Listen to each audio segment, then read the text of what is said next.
ব্যস্ত শহরের কোলাহলে হারিয়ে যাওয়া এক বিংশ শতাব্দীর তরুণীটি হঠাৎ থমকে দাঁড়ালো।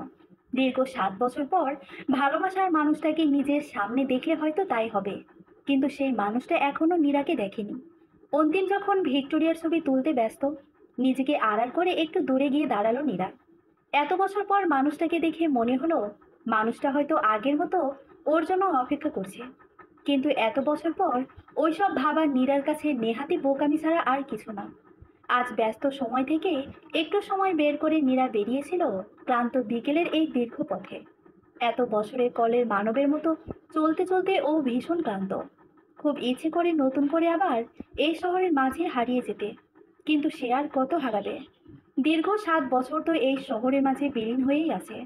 একটা দীর্ঘশ্বাস ফেলে নীরা সামনে তাকাতেই দেখল ওর ফ্রেন্ড ঐশী এসে দাঁড়ালো ওর কাছে। কি রে, অনেকক্ষণ? অন্তিমের দিকে একবার তাকানোর ব্যর্থ প্রচেষ্টা করে নীরা বলে উঠল, না, এই তো সবে কিছুক্ষণ হলো। ঐশী বেশ এক্সাইটেড হয়ে বলল, তো দাঁড়িয়ে রয়েছে কেন? চল। শোন, প্রথমে কিন্তু আমরা ভিক্টোরিয়ার ভিতরটা ঘুরবো, তারপর সন্ধ্যার ব্যস্ত শহরটা দেখে বাড়ি ফিরবো। নীরা অতি সন্তর্পণে চারিদিকটা দেখে নিল। না, অন্তিম নেই, হয়তো চলে গেছে। ঐশীর কথায় ধ্যান যেতেই বলল, আচ্ছা। নীরাকে বলে ঐশী টিকিট কাটতে চলে গেল। নীরা সেইখানে দাঁড়িয়ে রইল। আগে অন্তিমের সঙ্গে প্রায় আসতো এখানে। আজ এত বছর পর এখানে এসে আবারও যে ওর সাথে দেখা হবে তা নীরা ভাবেনি। একটা ফোন কল অ্যাটেন্ড করে আবার সে একই জায়গায় এসে দাঁড়ালো অন্তিম, যেখানে সে কিছুক্ষণ আগেও ছিল। পরন্ত বিকেলের আলোয় এই জায়গায় ছবি তুলতে তার বেশ ভালোই লাগছে। সামনে দুজন বিদেশিকে দেখে তাদেরও কটা ছবি তুলে নিল। পুরো এরিয়াতে খুব সুন্দর সুন্দর থিম রয়েছে, যা ক্যাপচার করতে না পারলে অন্তিমের জীবনটাই যেন বৃথা। হঠাৎই ক্যামেরার লেন্সে এক তরুণীকে দেখে থমকে গেল অন্তিম। দেখে মনে হলো নীরা। নীরা তখন অন্যদিকে তাকিয়েছে। নীরার দিকে আস্তে আস্তে এগিয়ে গেল অন্তিম।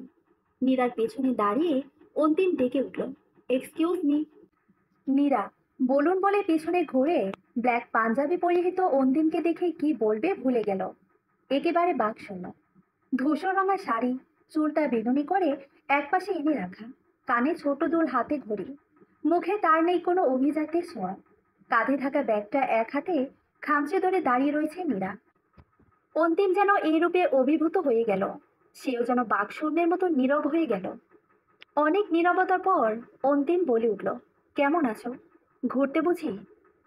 তো একা একা এসেছো? এতক্ষণ গভীর আবেশে তাকিয়েছিল নীরা। এবার বেশ ধীরেই বলল, এখনো বদলাওনি না, সে আগের মতোই। নিজে বললে কাউকে আর বলার সুযোগটাই দাও না। অন্তিম শব্দহীনভাবে হাসল। নীরার থেকে চোখ সরিয়ে বলল, এই তো আছি, ঠিক আগের মতোই বলতে পারো, আবার নাও পারো। ব্যস্ততা এর মাঝে একটু ফাঁকা তো বেরিয়ে পড়ি ভিক্টোরিয়া। কি কফি হাউস, তারপর এই ফটোগ্রাফি। বরাবরই তুমি খুব ভালো ছবি তোলো। নীরার কথায় অন্তিম সামান্য হাসল। বরাবরই ওর নীরার মুখে নিজের দোষ গুণ দুটোই ভালো লাগে, কিন্তু নীরাকে ও বলল না। নীরা ওর হাতে ক্যামেরার দিকে তাকিয়ে বলল, সেই পুরনো ক্যামেরাটা এখনো আছে? ভালো আছে। অন্তিম ওর হাতের ক্যামেরাটা নীরার হাতে দিয়ে বলল, তুমি দেখো। নীরা ক্যামেরাটা দেখে বলল, বাহ, তুমি এত যত্নশীল, জানতাম না। অন্তিম সামান্য হেসে নীরার চোখের সিক্ত চোখের দিকে তাকিয়ে বলল, আমি বরাবরই যত্নশীল ছিলাম, কিন্তু যার বোঝার সে বুঝল না, হয়তোবা চেষ্টা করলো না। নীরা অনুভূতিহীন ভাবে হাসল। এর উত্তরেও কিছু বলাই উচিত না। কি হবে পুরনো পৃষ্ঠা নতুন করে বের করে এনে? দিন শেষে কেই বা থাকবে? তাকে তো যেতেই হবে তার নেড়ে। কেউ নিশ্চয়ই তার অপেক্ষায় রয়েছে। ও কেন বাধা হবে? ও না হয় ওর কষ্টে নীড়েই রহিল, ক্ষতি কি? অন্তিম দীর্ঘশ্বাস ফেলে বলল, ওসব বাদ দাও। তা তোমার দিনকাল কেমন চলছে? সংসার, স্বামী? থেমে গেল অন্তিম। ওর নজর এখন নীরার সিঁথির মাঝে। কই, সেখানে তো সিঁদুর নেই। তবে কি ওর স্বামী? না, আর কিছু ভাবতে পারল না অন্তিম। গভীর নিঃশ্বাস ফেলে কিছু বলতে যাবে, তার আগেই ফোন বেজে উঠল নীরার। নীরা একবার অন্তিমের অবসন্ন মুখের দিকে তাকিয়ে ফোনটা রিসিভ করলো। ফোনের ওপাশে থাকা মানুষের কিছু কথা শুনে অন্তিমের দিকে তাকিয়ে বলল, আসি। অন্তিমের ওকে যেতে দেবার কোনো ইচ্ছেই ছিল না, তবুও দিতে হলো। হাসি মুখে বিদায়। দেবেই বা না কেন? ওর কি আছে ওর প্রতি কোনো নিজস্বতা? খাটে কি কোনো জোর ওর প্রতি? খাটে না তো। অপরদিকে মানুষটা সুযোগ দিলে নিশ্চয়ই থাকতো তার প্রতি কোনো জোর। সেদিনকে অন্তিম কিছু ভুল বলেছিল? কাউকে ভালোবাসা কি ভুল? 7 বছর আগে চেনা জানা কফি হাউসের এক কর্নারি সিটে বসে অপেক্ষা করছিল অন্তিম। এই তো আর 10 মিনিটের মধ্যেই মীরা চলে আসবে। মেয়েটার সময়ে খুব ম্যানচুয়াল। ওকে সন্ধ্যা 7টার সময় দেওয়া হয়েছে মানে ও ঠিক সন্ধ্যে 7টাতেই আসবে। 2-3 মিনিটের হেরফের হলেও হতে পারে, তবে 2 মিনিটের বেশি না। কি করে যে ও টাইম মেনটেন করে কে জানে। অন্তিমকে অপেক্ষা করিয়ে 10 মিনিটের জায়গায় আরো আধ ঘন্টা পর নীরা এসে হাজির হলো। বেশ উদাস ভঙ্গিতে এসে অন্তিমের সামনের চেয়ারটায় বসে একটু দম নিল সে। কোনো রকম আলাপচারিতা ছাড়াই নীরা বলে উঠল, কি বলার জন্য ডেকেছিলে বলো। অন্তিম মনে মনে কিছু কথা আউড়ে নিয়ে বলল, আমি কোথাও একটা শুনেছিলাম ভালোবাসা আর বন্ধুত্ব যদি একজন মানুষের মধ্যে পেয়ে যাও তবে তাকে না হারানোর চেষ্টা করো। নীরা মুখটাকে গম্ভীর করে বলল, হঠাৎ এইসব বলার কারণ? অন্তিম হাসি মুখে বলল, এইরকম একজনকে পেয়ে গেছি। ভাবছো কে হতে পারে তাই না? সে তুমি। আমাদের এত বছরের বন্ধুত্ব যখন যে আমার কাছে ভালোবাসার রূপ নিল তা আমি বুঝতেই পারিনি। অন্তিম হয়তো আরো কিছু বলতে চেয়েছিল, কিন্তু ওকে থামিয়ে নীরা বলল, আমাদের ভালোবাসা সম্ভব না। সরি, আসি। অন্তিম আবেগী গলায় বলল, এ কি বলছো? কেন সম্ভব না? নীরা তাচ্ছিলের হাসি দিয়ে বলল, সব কেনর উত্তর হয় না, হতে নেই। অন্তিম ছলছল চোখে নীরার দিকে তাকিয়ে বলল, আমাকে কি সত্যি কখনো ভালোবাসেনি? নীরার উত্তর না পেয়ে অন্তিম হেসে বলল, সহস্রাব্দ অপেক্ষার প্রহর গুনব। সময় হলে তোমার চোখের ঘেটে যাওয়ার কাজল নিয়েও আমার শহরের ভিড়ে এসো। নীরা অশ্রু চোখে খানিকক্ষণ অন্তিমের দিকে তাকিয়ে থেকে উঠে দাঁড়ালো, কিন্তু এগোলো না। অন্তিমের সামনে রাখা কফিটা ছো মেরে নিয়ে ঢকঢক করে খেয়ে দৌড়ে পালিয়েছিল সেই দিন। শহর জুড়ে আচমকা বৃষ্টি নামায় সে ওর নীরা পাশে একটা ক্যাফেতে গিয়ে বসলো। নিজেদের জন্য কফি অর্ডার করলো। এখানে মানুষের গুঞ্জন খুবই কম শোনা যাচ্ছে, হয়তো সকলে বাইরের ঝমঝম বৃষ্টি, আর এখানে 99.5 রেডিও মির্চির গান পুরোটাই সবাই উপভোগ করছে। শাড়ির জল ঝাড়তে ঝাড়তে ঐশী বলে উঠল, ধুর, এই অসময়ে বৃষ্টি কেন আবার? ভালো লাগে না। কি করবি, কিছু কিছু বিষয় অসময়ে ভালো, যেমন এই যে বৃষ্টি, একেবারে অসময়ে বৃষ্টি। মনে মনে বলল, যেমন সে। তার সঙ্গে হঠাৎই এত বছর পর দেখা, কথা বলার সবটাই অসময়ে। তুই একবার ভাব, ভেবে দেখ, এই আমরা কিনা একসঙ্গে বেরোলাম, তাও আবার 7টা বছর পর। আমি তো জাস্ট ভাবতেই পারছি না। ঐশীর কথায় সামান্য হাসল নীরা। সত্যি তো, কতগুলো দিন পর, না না, কতগুলো বছর পর জীবনের সময়টাই চেঞ্জ হয়ে গেছে। আচ্ছা নীরা, আগে দেখা হলে আমার বিয়েতে আসতিস। তুই কি জানিস, 3 বছর হলো আমার বিয়ে হয়েছে। সত্যি বলতে যেতাম না, আমি চেনা কারোর কাছেই যাই না, কেউ আমার কথা জানেও না। 3 মাস আগে তো হঠাৎ করেই দেখা হলো, শুধুমাত্র তোর কথা ফেলতে পারলাম না, তাই এলাম, বুঝলি। আর তোর যে বিয়ে হয়ে গেছে তা তো তোর হাতের শাখা পলা, মাথায় জল করা সিঁদুরে বলে দিচ্ছে।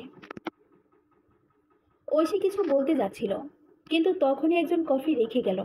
নীরা একবার ঐশীর মুখের দিকে তাকিয়ে কফিতে চুমুক দিল। কাকু নিজের ভুল বোঝার পর তোকে কত খুঁজেছে তুই কি জানিস? নিজের সন্তানকে সব বাবা মা খুঁজবে ঐশী, তিনিও খুঁজেছে। তবে আমার মায়ের সাথে কথা হয়েছিল হাতে গোনা 2বার। তবে নম্বরটা যে তুই দিয়েছিস তা আমি বুঝেছিলাম। তাহলে কেন বাড়ি ফিরছিস না নীরা? ঐশীর কথায় নীরা সামান্য হেসে বলল, মাও এ কথাই জানতে চেয়েছিল, যদিও বা পাশ থেকে বাবা কথাটা যে শিখিয়ে দিয়েছিল তা আমি বুঝেছিলাম। নীরার মুখের দিকে শান্ত চোখে তাকিয়ে গম্ভীর গলায় ঐশী বলে উঠল, এই উত্তরে কি বলেছিলি? কি আর বলবো, বলার তো আর কিছু নেই। তবে এটা সত্যি, তারা যদি আরো আগে যোগাযোগ করতো, আমি তখন অভিমানে ফিরে যেতাম না। কিন্তু এখন সবটাই আলাদা। একা থাকতে থাকতে আমি মানুষটাই চেঞ্জ হয়ে গেছি। যে আমি একা ঘুমোতে পর্যন্ত ভয় পেতাম, সে আমি এখন একা, না আগে কেউ আর না পিছনে কেউ। এ তো বেশ আছি। আবার পুরনো মায়ায় জড়াতে চায় না, কষ্টটা আর সহনীয় হবে না। না হয় দিন শেষে দীর্ঘশ্বাসটাই সঙ্গী। ঐশী একটা গভীর শ্বাস ফেলল। ওর তো নীরাকে দেখেই দম বন্ধ হয়ে আসে। সেখানে নীরার তো কষ্টের সীমা নেই। তবুও মেয়েটা কি সুন্দর হাসি মুখে ওর সঙ্গে কথা বলছে। তুই তো ওর কাছেও গেলি না। জানিস ঐশী, আমরা যাকে খুব করে যাই সবসময় তাকে পাই না। কোনো না কোনোভাবে তাকে হারিয়ে ফেলি। যাকে জীবনে পাওয়া বারণ, তার সামনে যেতে চায় না, বুঝলি? সেই তো শহর জুড়ে কষ্ট নামবে। প্রয়োজন কি? তার থেকে আপন শহরের ভিড়ে হারিয়ে থাকাই ভালো। আচ্ছা নীরা, হতেই তো পারে সে এখনো তোর পথ চেয়ে রয়েছে। সে হয়তো তোর মতোই অপেক্ষা করছে। অনন্ত অপেক্ষা। এ শহরে কেউ কারো অপেক্ষা করে না ঐশী। সবাই সবার মতো করে বেঁচে থাকতে শেখে। সেও সেভাবেই আছে। আর আমিও হয়তো যতটা ভালো থাকা নিজের ঝুলিতে দেখতে চেয়েছিলাম ততটা পাইনি, তবে কিছুটা পেয়েছি। এতটুকুতেই আছি, ভালো আছি। ঐশীর ফোনটা হঠাৎ টুংটাং শব্দে বেজে উঠল। নীরার দিক থেকে চোখ সরিয়ে ও ফোনটা রিসিভ করলো। ওর হাজবেন্ড ফোন করেছে। নীরা কয়েক মুহূর্ত ঐশীর দিকে তাকিয়ে রইল। এই মেয়েটার স্বামী সংসার নিয়ে বেশ গুছিয়ে ঘর কন্যার কাজ করছে। ছোটবেলা থেকে নীরার বেশ বই পড়ার শখ রয়েছে। মাঝে মাঝে কিছু লেখার মধ্যেও দেখেছে বহু লেখক লিখেছেন ঘরকন্যা পাতিয়া বসে আছে। এই কথাটা তখন থেকেই নীরার খুব ভালো লাগতো। মুখে এক গভীর হাসি রেখা ফুটে উঠত। এখনো ওই ঘরকন্যা শব্দটি ওর ভালো লাগে, তবে মুখে আর হাসি এসে ধরা দেয় না। এখন ওর জীবনের নিত্যসঙ্গী দীর্ঘশ্বাস। নীরার চোখ গেল বাইরের দিকে। এখনো বৃষ্টি হচ্ছে। জানালার শাঁসিতে জলের ধারা বয়ে চলেছে। বাইরে বৃষ্টির জন্য রাস্তাটা অনেকটাই ফাঁকা। বেশিরভাগ লোকই দোকানের শেডের নিচে আশ্রয় নিয়েছে। বাইরের গার্ডেনের দিকটায় লাগানো ফুল গাছগুলো বৃষ্টির জলে ভিজে আরো মনোমুগ্ধকর হয়ে গিয়েছে। এফএম রেডিওতে তখন অনুপম দত্তের গান যেন এই আবহাওয়ার সাথে মিশে এক অভূতপূর্ণ অনুভূতির সৃষ্টি করছে। কাল কাল কাল, কাল বৈশাখী আসো, আমার আজ বৈশাখী আসো, আকাশ জুড়ে। নীরা জানালের শার্সিতে মাথা রাখলো।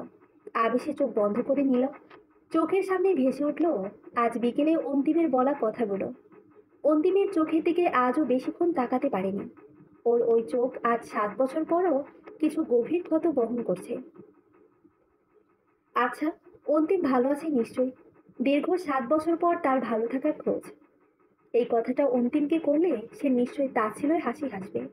কথাটা ভেবেই মীরার মুখেই দেখা গেল তাচ্ছিলের হাসির গভীর ক্ষত রেখা। কত ভালোবাসা এইভাবে হারিয়ে যায় এই শহরের ভিড়ে। এই শহরের ভিড়ে তাদের আবারও দেখা হয়।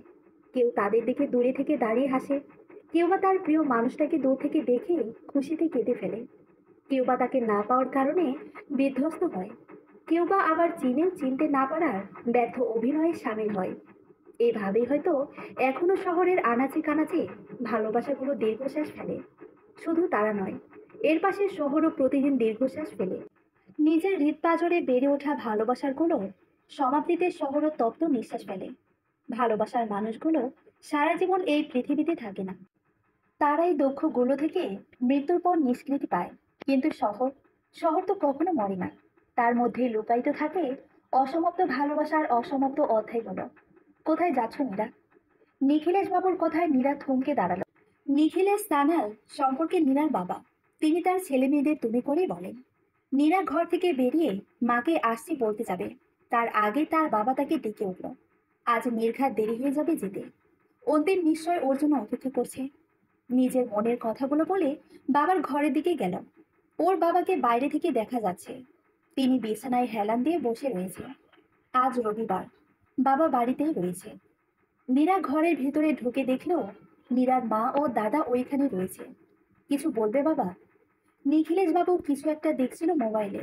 সেই দিকে চোখ রেখেই বলল, কোথায় যাচ্ছ? নীরা সামান্য হেসে বলল, বাবা, আজ না ছুটির দিন, সপ্তাহে একদিনই তো সময় পায়, তাই একটু ঘুরতে যাচ্ছি। ঘুরতে কেবল ওই ছেলেটার সঙ্গে যেতে হবে? আর কোনো বন্ধু নেই? একদিন দেখলাম তুই তাকে মোড়ের মাথায় দাঁড়িয়ে হাত নাড়ছিস। আর কয়েকদিন আগে তো আমি হতবাক হয়ে গেলাম। ছেলেটা বাড়ির সামনে দিয়ে যাচ্ছে আর আসছে। কি ভেবেছে আমি কিছু বুঝিনি? আরে, শুধু আমি কেন, সবাই তো কিছু না কিছু বুঝতে পারছে।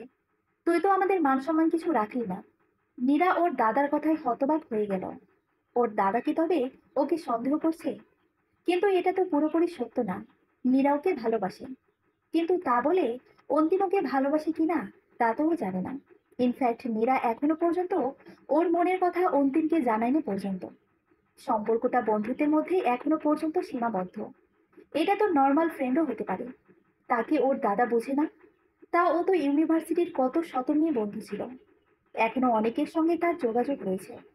কই তো তাদের নিয়ে ওর দাদাকে জোরে কিছু বলছে না। তবে ওর দাদা কিসের ভিত্তিতে এসব কথা বলছে? নীরাকে চুপ থাকতে দেখে ওর দাদা আবারও বলে উঠল, ওই ছেলেটাকে বলে দিস, নেক্সট টাইম যদি ওকে এখানে কোথাও দেখি, পাড়ার ছেলেদের দিয়ে কিন্তু আমি ওকে মারধর করব।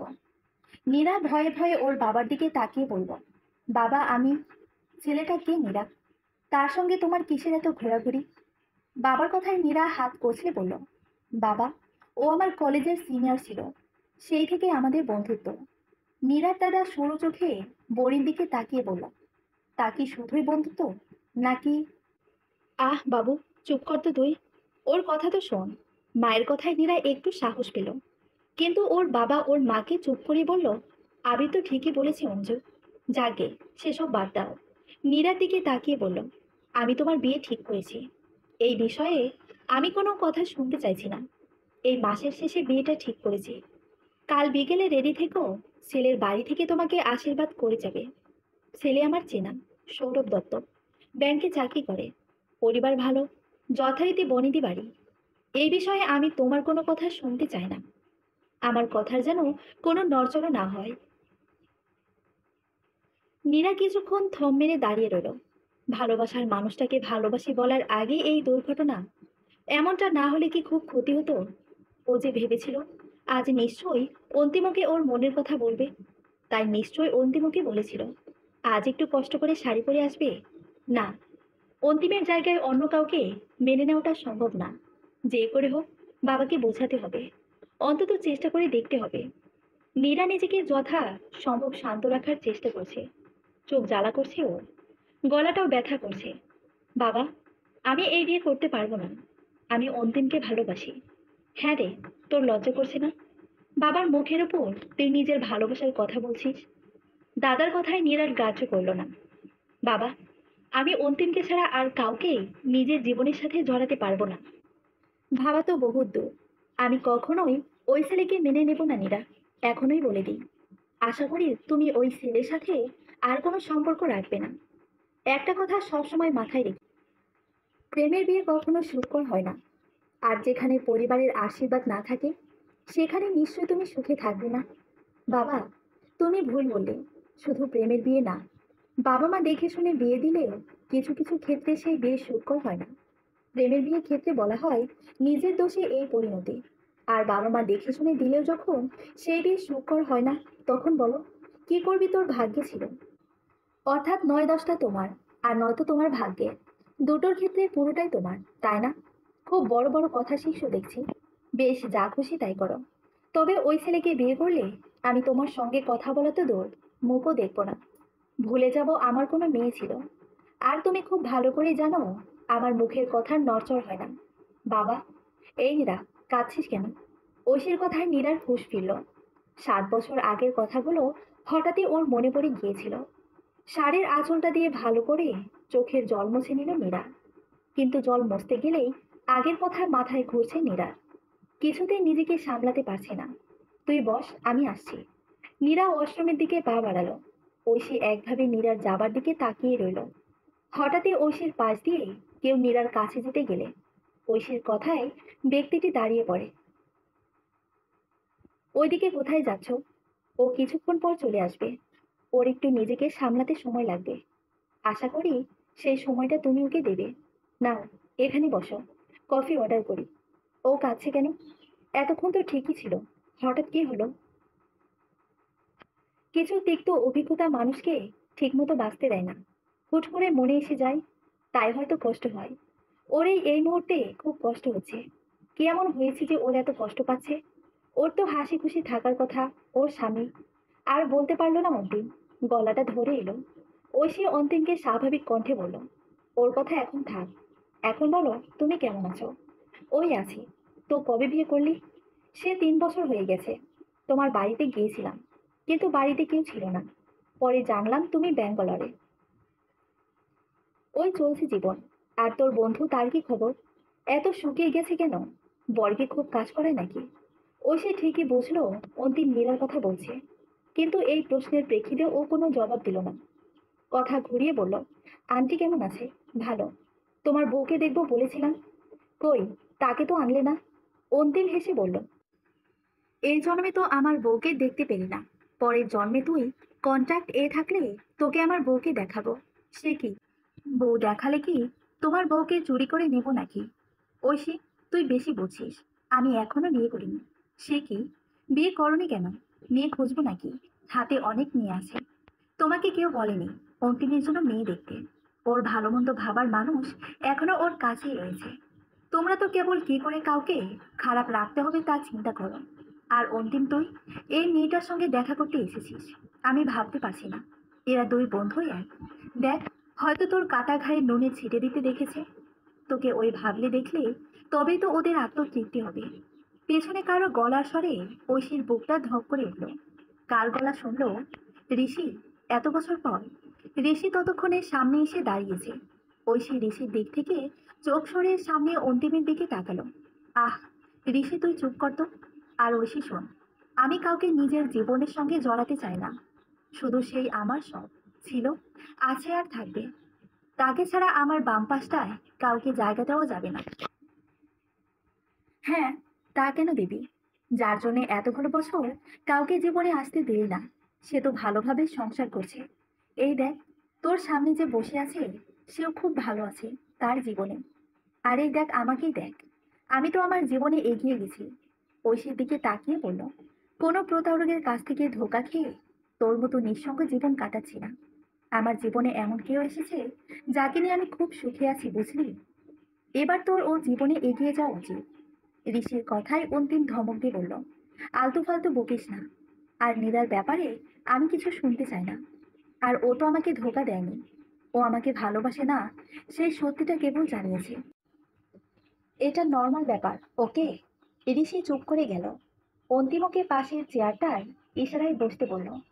ঋষির কথায় ওশির খারাপ লাগলো। ঋষি যে কথাগুলো ওকে শুনিয়েছে তাও বেশ ভালোই বুঝেছে। ঐশী সেসবের পাত্তা না দিয়ে অন্তিমকে ধরা গলায় বলল, নীরাজে বলল, এই শহরে কেউ কারো অপেক্ষা করে না। ও তো ঠিকই বলেছে, এই শহরে কেউ কারো অপেক্ষা করে না। আমিও করি না, কারণ আমি জানি আমার অপেক্ষার মানুষটা আমার না। আর আমি যদি বলি সে তোমারই আছে তবে? ঋষি অবাক হয়ে ঐশীর দিকে তাকালো। অন্তিম নির্বাক দৃষ্টিতে ঐশীর দিকে তাকালো। কে বললো মেয়েটা নীরা আমারই আছে মানে? ও তোমারই আছে অন্তিম দা। ও তোমাকে ভেবে এখনো দিন শুরু করে, তোমাকে ভেবেই শেষ করে। ও এখনো তোমাকে ভালোবাসে। অন্তিম যেন কথা বলতে পারছে না, গলার স্বর কাঁপছে, চোখটা অসম্ভব লাল হয়ে রয়েছে। ঐশী একে একে সব বলল। ওকে একবারও সেদিন বলতে পারলো না ও আমাকে ভালোবাসে? তবে হয়তো আজ অন্য কারো হতো না। না, এতটা বছর পর আমাদের কষ্ট পেতে হতো। কথাগুলো বলেই অন্তিম মাথা চেপে ধরে বসে রইল।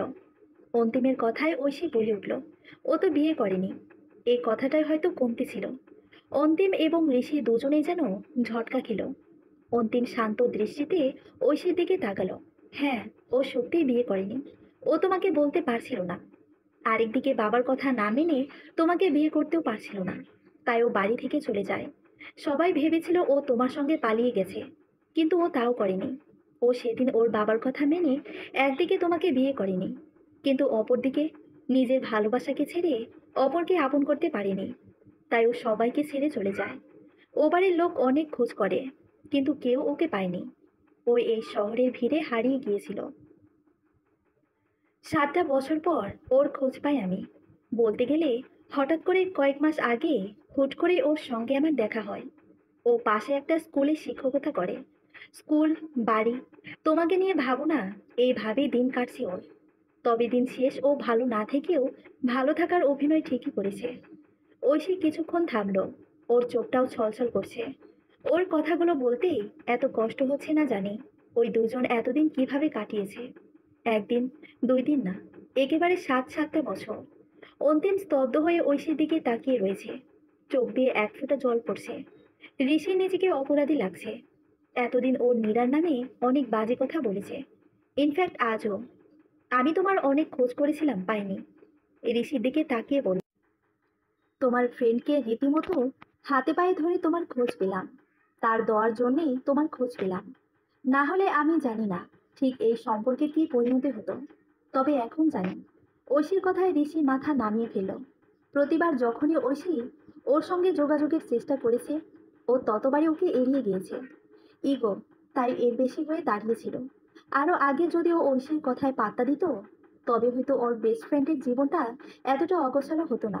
ঐশী, তুই। থেমে গেল নীরা। ওর সামনে অন্তিম বসে রয়েছে। ও ঘাবড়ে গেল। অন্তিম এখানে কি করছে কে জানি। নীরা এগিয়ে গিয়ে অন্তিমের সামনে দাঁড়ালো। অন্তিম ওর দিকে তাকায়নি, ওর দৃষ্টি নিচের দিকে। কেমন আছিস নীরা? ঋষির কথায় নীরার হুঁশ ফিরল। জিভ দিয়ে ঠোঁট ভিজিয়ে বলল, ভালো। তুমি কেমন আছো? বলেই ঐশীর দিকে তাকালো। ঐশী তখন ফোনে কথা বলছে। ওর হাজবেন্ড ফোন করেছে, অনেকক্ষণ হলো এসেছে, কখন ফিরবে তাই। নীরা আর বসলো না। একবার অন্তিমের দিকে তাকিয়ে ঐশীকে বলল, আসছি রে। ঋষির দিকে তাকিয়ে বলল, আসি। অন্তিম এবার মুখ তুলে নীরার দিকে তাকালো। ঐশী ফোন রেখে বলল, আবার কবে দেখা হবে? নীরা কিছু বলল না, হালকা হেসে চলে গেল। ঐশী জানে নীরা আর কোথাও বেরোবে না, হয়তো আর দেখাও করবে না। ঐশী অন্তিমের দিকে তাকালো, কিন্তু সে কোথায়? নেই। এ কি অন্তিমটা কোথায়? চলে গেছে। তো তুমি তো বাড়ি ফিরবে, চলো ছেড়ে দিচ্ছি। না, প্রয়োজন নেই, ও নিতে আসবে। আসছি। ঐশীকে উঠতে দেখে ঋষি বলল, আমরা নর্মাল ফ্রেন্ড হতে পারি না? তুমি চাইলেই পারি। আসছি। কোনো একদিন বউকেও আলাপ করে দিও। আসছি। ঐশী চলে গেল। ঋষি ওর যাবার দিকে তাকিয়ে দীর্ঘশ্বাস ফেলল। পরিবারের চাপে পড়ে ওদের ভালোবাসাটা হয়তো ভেঙে গেছে, কিন্তু দুজনেরই হৃদয়ের কোনো একটা কোণায় এখনো একে অপরের প্রতি ভালোবাসাটা একটু হলেও পড়ে রয়েছে। এখনো হয়তো গভীর রাতে, একলা দুপুরে কিংবা ক্লান্ত বিকেলে বুকের বাঁ পাশটা একে অপরের কথা চিন্তা করে চিনচিন করে নিজেদের ভালোবাসার অস্তিত্ব প্রমাণ করে। এই শহরের ভিড়ে ভালোবাসাগুলো এভাবেই হারিয়ে যায়। খুব দ্রুত পায়ে নীরা ক্যাফে থেকে বেরিয়ে জোরে জোরে নিঃশ্বাস নিয়ে নিজেকে শান্ত করলো। আর কিছুক্ষণ যদি ও অন্তিমের সামনে থাকতো, তবে হয়তো দম বন্ধ হয়ে মরে যেত। ও আসলেই ভুল হয়েছে। কেন যে ঐশীর সঙ্গে বেরোতে গেল কে জানে। এতদিন তো বেশ ছিল, আবার কেন? যে ওর কোনোদিন হবে না, তার সামনে ওকে পড়তে হলো। এবার নির্ঘাত ওর মৃত্যু হবে। যাকে ছাড়া নিঃশ্বাস নিতেও কষ্ট হয়, তাকে ছাড়া এতদিন তো ছিল, আর বোধহয় পারবে না। কেন যে অন্তিম ওর হলো না? দীর্ঘশ্বাস ফেলল নীরা। যে কখনোই তোমার হবে না, তার প্রতি কেন যে মানুষ আকর্ষিত হয় কে জানে। তারপর তারা বহন করে আজন্মকালের কষ্ট। এই পৃথিবীর চিরাচরিত নিয়মের মধ্যে এইটা যেন একটা তিক্ততা ভরা নিয়ম। নীরা হাঁটতে লাগলো। বৃষ্টির জন্য রাস্তায় একটাও ট্যাক্সি দেখতে পারছে না। এখান থেকে বেরিয়ে একটু সামনে গেলে ট্যাক্সি যদি দেখতে পায়। বৃষ্টির কারণে রাস্তাঘাট বলতে গেলে ফাঁকা। এই যে নীরা ম্যাম। থমকে দাঁড়ালো নীরা। বিড়বিড় করে বলল, অন্তিম তুমি? হ্যাঁ আমি। অন্য কাউকে আশা করেছিলে নাকি? নীরা জোর কদমে হাঁটতে লাগলো। যত তাড়াতাড়ি হোক, ওকে এখান থেকে যেতে হবে। আর এই অন্তিম হঠাৎ ওর পিছনে কেন যে আসছে কে জানে। উফ নীরা, কি করছো? তুমি ছুটছো নাকি হাঁটছো? একটু আস্তে হাঁটা যায় না? নীরা থামল না। অন্তিমের দিকে তাকিয়ে বলল, আমার অনেক কাজ আছে, তাড়াতাড়ি বাড়ি ফিরতে হবে। কেন? বরের জন্য মন খারাপ করছে নাকি? কতক্ষণ দেখনি বলো তো তাকে? হঠাৎই নীরার মধ্যে অভিমানের সঞ্চার হলো। অভিমান করেই বলল, হ্যাঁ ঠিক বলেছ। আমার বরকে কতক্ষণ দেখিনি বলো তো? মন খারাপ তো করবেই। অন্তিমের বেশ রাগ হলো। একবারও মুখ ফুটে সত্যিটা বলল না। নিজেও কষ্ট পাচ্ছে, আর ওকেও কষ্ট দিচ্ছে। শক্ত গলায় বলল, চলো, তোমাকে দিয়ে আসি। একা একা যাবার দরকার নেই। হেসে উঠল নীরা।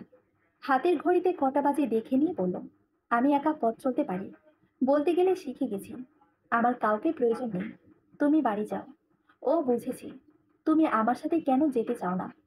আসল ব্যাপার হলো, তোমার স্বামী যদি আমাকে দেখে অন্য কিছু ভাবে, তাই তো? ভ্রু কুচকে তাকালো নীরা।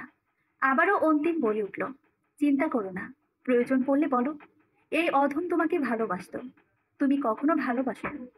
নীরা কিছু বলল না, একবার খালি গভীর শ্বাস ফেলল। ওই ছেলেটা যদি জানতো এই মেয়েটা ওকে কতটা ভালোবাসে। কিন্তু ওদের সম্পর্কে এই কিন্তুটাই ওদের আলাদা রেখেছে। কি হলো, চলবে তো? সত্যটা বলো, বুঝলে? অন্তিম তোমাকে যেতে হবে না বলছি না, আমি যেতে পারবো। তুমি কি জানো, তুমি কিন্তু একগুঁয়ে হয়ে গেছো। আর তুমি কি ভাবছো? তুমি বলবে আর আমি তোমাকে ছেড়ে দেব? ওহো, কখনো না। তাই চুপচাপ চলো। বুঝলে মীরা, সময় বদলেছে ঠিকই, কিন্তু আমি মানুষটা আগের মতোই আছি। মীরা আর কিছু বলল না। বলতে গেলে কি বলবে ঠিক বুঝলো না। এটা সত্যি যে অন্তিম যখন একবার বলেছে তো সেই কাজটাই করবে। অন্তিম রাস্তার ওপারে ট্যাক্সি দেখতে পেল। মীরা চলো বলেই ওর হাতটা শক্ত করে ধরে রাস্তা পার হলো। আর মীরা সে তো পুরোটা সময় অন্তিমের দিকেই তাকিয়েছিল। সেই পুরনো অনুভূতিগুলো যেন ও অনুভব করছে। বুঝলে, আজ যে কি আনন্দে লাগছে, কি বলবো তোমায়। হঠাৎ আনন্দ লাগার কারণ? অন্তিম লাজুক হেসে বলল, বুঝলে, আজ আমার মায়ের বৌমাকে অবশেষে পেলাম। মা তো মাথা খারাপ করে দিচ্ছিল বিয়ে কর, বিয়ে কর বলে। মীরা ভেবেছিল অন্তিম হয়তো ওর মতোই পুরনো সবকিছু অনুভূতির কথা ভাবছে। কিন্তু অন্যদিকে একটা খটকা লাগলো। কি বললো অন্তিম? মীরার মনে অনেক প্রশ্নের দানা বাঁধলো। বিয়ে করনি এখনো? অন্তিম হালকা হেসে বলল, আসলে কি বলো তো, তোমাকে ভালোবাসার পর আর কাউকে মনে ধরলই না। তাই আমার পাশের জায়গাটা এখনো খালি রয়েছে। তবে ততক্ষণে ওরা গাড়ির কাছে এসে গেছে। এই যে দাদা, যাবেন? কোথায় যাবে? নীরা, এই নীরা, ঠিকানাটা বলো। অন্তিমের কথাগুলো নীরার মনে অনেক প্রশ্ন তুলছিল। হঠাৎই অন্তিম আর ট্যাক্সি ড্রাইভারের কথায় ওর হুঁশ ফিরল। বেহালা। হ্যাঁ, যাব। অন্তিম গাড়ির দরজাটা খুলে দিয়ে বলল, উঠুন ম্যাম। গাড়ি চলতে আরম্ভ করলো। নীরা অনেকক্ষণ ধরে অন্তিমকে কিছু বলার জন্যে উসখুস করছে, যা অন্তিমের নজর এড়ালো না। কিছু বলবে? না না, কিছু না। জানালার দিকে মুখ করে তাকালো নীরা। ও যে অন্তিমকে বলতে পারল না ও না বলা বাকি কথাটা। নীরার দিকে তাকিয়ে অন্তিম ঠোঁট কামড়ে হাসলো। হ্যাঁ, তোমাকে যা বলছিলাম। তো বিয়ে তো এখনো করা হয়ে ওঠেনি, কিন্তু হঠাৎ করে আজ একজনকে দেখে, বুঝলে, মুখে বলতে পারছি না অনুভূতিটা, যাকে বলে একেবারে লাভ এট ফার্স্ট সাইট। মীরা, তুমি ভাবতে পারছো, 7 বছর, 7টা বছর পর আমার মনে হলো কাউকে আমার জীবনে জড়াতে পারবো। নীরা কিছু বলতে গিয়েও পারলো না। গলাটা ধরে আসে। নিঃশ্বাস নিতেও যেন কষ্ট হচ্ছে। এত কেন কষ্ট হচ্ছে? কেন? কই, এতদিন তো এত কষ্ট হয়নি। তখনও তো ও ভাবতো অন্তিম হয়তো ওর জীবনে এগিয়ে গেছে। তাহলে আজ কেন? শুধুই কি মানুষটাকে এত কাছে পেয়ে এই অনুভূতি? অন্তিম আবারও বলে উঠল, তো আগের বারে তো দেরি করে ফেলেছিলাম, কিন্তু এবারে আর দেরি করছি না, বুঝলে। ঋষিকে বলে এলাম মেয়েটার খোঁজ খবর নিতে। নীরা বহু কষ্টে বলল, তবে তুমি আমাকে দিতে এসে সময় নষ্ট করলে কেন? তোমার উচিত ছিল ওই মেয়েটার কাছে যাওয়া। ধুর পাগলি, তুমিও না। আমি নতুনের আহ্বান জানাতে গিয়ে পুরাতনকে দূরে ঠেলে দেব, এমন তো আমি না। ও, তো কবে বিয়ে করছো? ভাবছি দেরি করব না, এই সপ্তাহে বিয়েটা সেরে ফেলবো। আর হ্যাঁ, তোমাকে কিন্তু আসতে হবে। আবার আমি কেন? আমি না গেলেও তোমার বিয়ে হবে অন্তিম। না নীরা, তোমাকে আসতেই হবে। পুরনোকে সাক্ষী রেখেই আমি নতুনকে নিজের করে নেব। নীরা কিছু বলল না। আসলে ওর কিছু বলার নেই। দাদা, এখানে দাঁড়ান। তো চলো, তোমাকে আরেকটু এগিয়ে দেই। এখান থেকে কতটা? নীরা গাড়ি থেকে নেমে বলল, না না, তোমাকে আসতে হবে না, আমি বাকিটা চলে যাব। আসছি।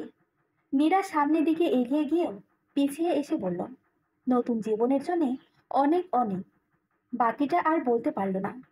মুখ দিয়ে কথা যেন কিছুতেই বের হচ্ছে না। নীরা আর দাঁড়ালো না। বড় বড় পা ফেলে বাড়ির দিকে পা বাড়ালো।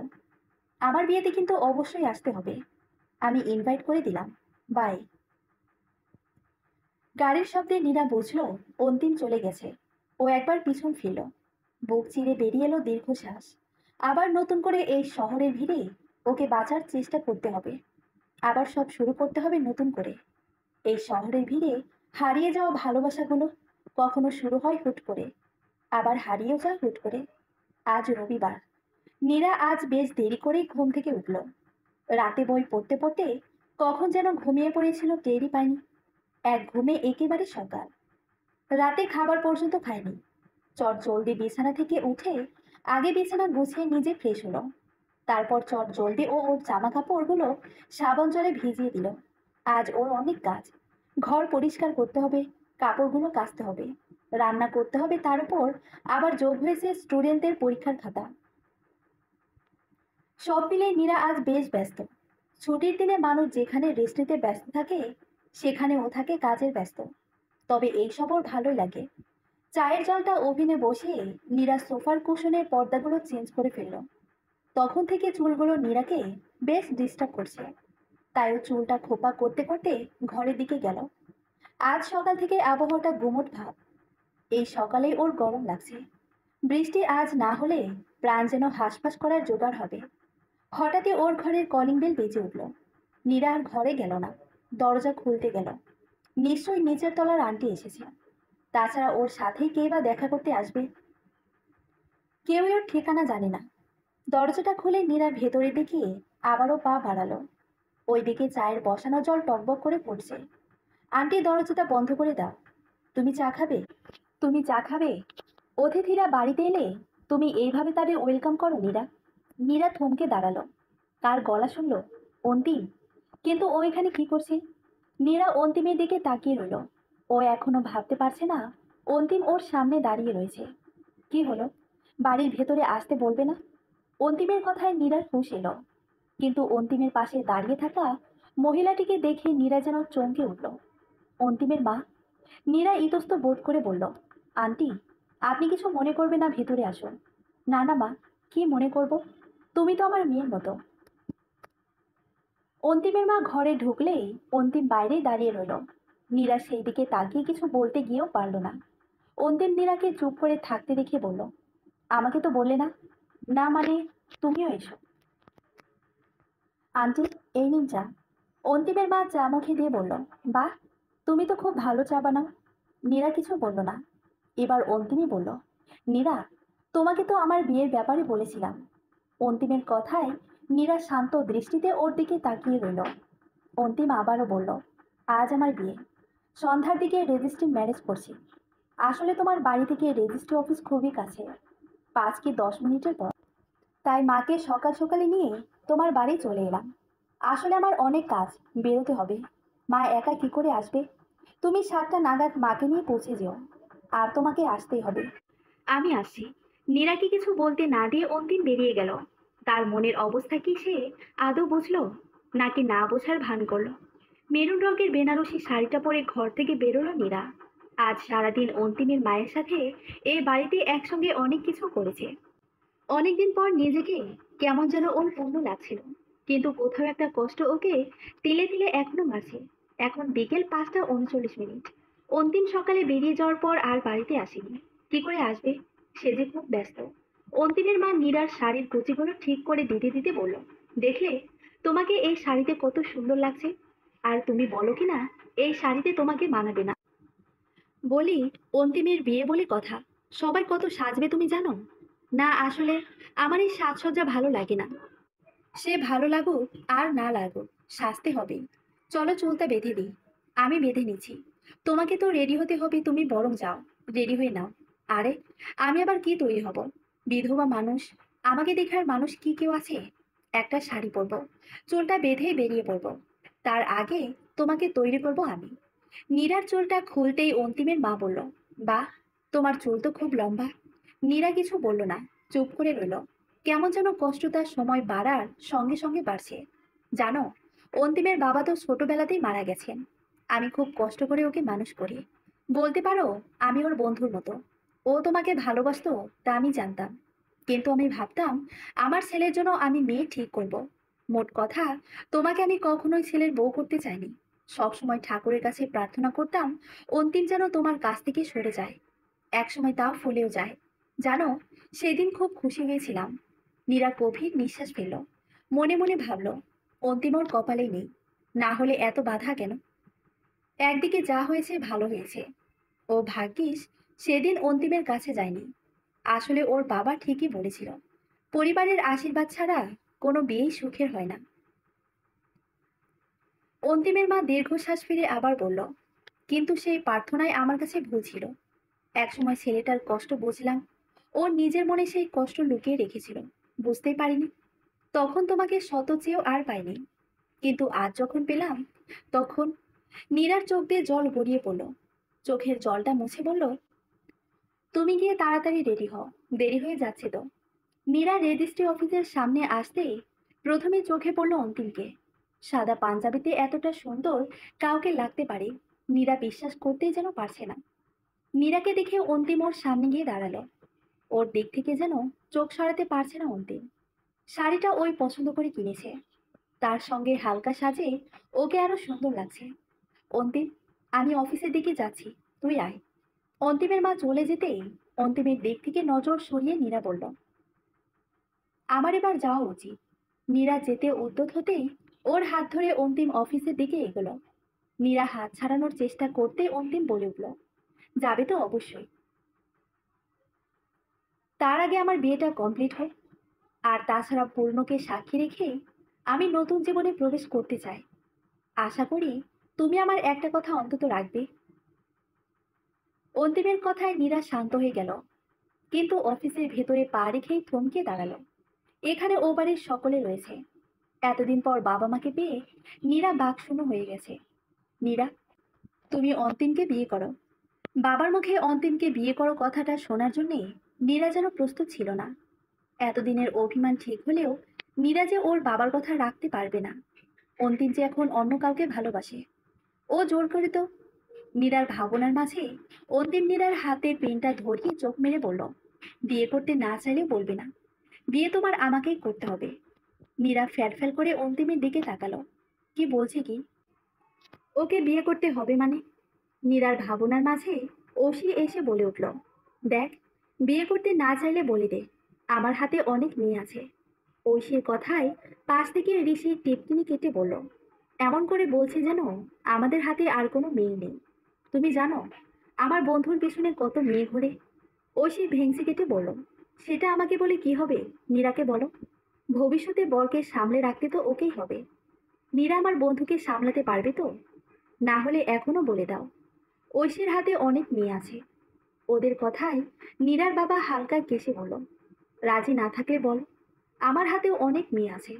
এমন সোনার টুকরো ছেলেকে তো আর সারা জীবন আইবুড়ো রাখতে পারবো না। নীরার মা মুখ ভেঙচে বলল, সেই বুঝলো, খালি 7 বছর আগে ঢং করছিল, যত সব। অন্তিমের মা হেসে উঠল, ওদের মিল যে এখন ছিল, 7 বছর আগে না। এতক্ষণে সবার কার্যক্রম নীরা আর অন্তিম পর্যবেক্ষণ করলো। আর নীরা যা বোঝার বুঝে গেছে।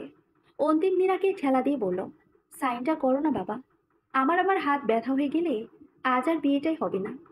নীরা ফট করে কাগজটায় সাইন করে বলল, এই, আমি তোমার কোন জন্মের বাবা? এখন আমি তোমার বউ, সম্মান দিয়ে কথা বলো। নীরার কথায় অন্তিম সহ সকলে হেসে উঠল। অবশেষে ওদের বিয়েটা সম্পূর্ণ হলো। অন্তিম নীরার কানে ফিসফিস করে বলল, নীরা, এই শহরের ভিড়ে আমার সঙ্গে আরেকবার হারাবে? হারাবো, সারা জীবন তোমার হাতে হাত দিয়ে এই শহরের ভিড়ে হারাবো। অন্তিমের হাতটা নীরা আরো গভীরভাবে জড়িয়ে ধরে নিজের মাথাটা এলিয়ে দিল অন্তিমের কাঁধে। অন্তিম হালকা হেসে নীরাকে সযত্নে আগলে নিল। কিছুটা দূর থেকে ঋষি সেই দৃশ্যটা ক্যামেরা বন্দি করলো। শহরের ভিড়ে কিছু কিছু ভালোবাসা এইভাবেও পূর্ণতা পায়। সব ভালোবাসা অপূর্ণ হয় না। তুমি যার বেলা শেষেও তুমি তারই থাকবে। সমাপ্ত। গল্পটি কেমন লেগেছে অবশ্যই কমেন্ট করে জানাবেন। আর সুন্দর সুন্দর গল্প পেতে অবশ্যই আমাদের চ্যানেলটি সাবস্ক্রাইব করে পাশে থাকবেন। ধন্যবাদ সবাইকে।